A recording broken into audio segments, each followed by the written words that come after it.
কি করবে এই বাগানে?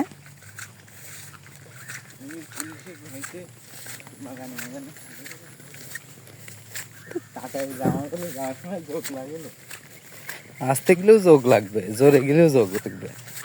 ওর টাচ লাগলেই লেগে যাবে।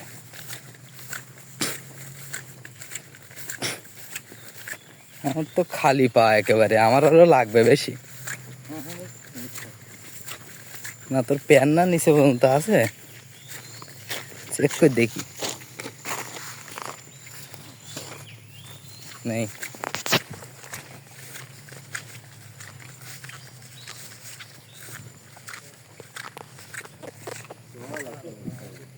এমনি করে ডাইরেক্ট উঠতে হবে, বুঝলেন সবাই?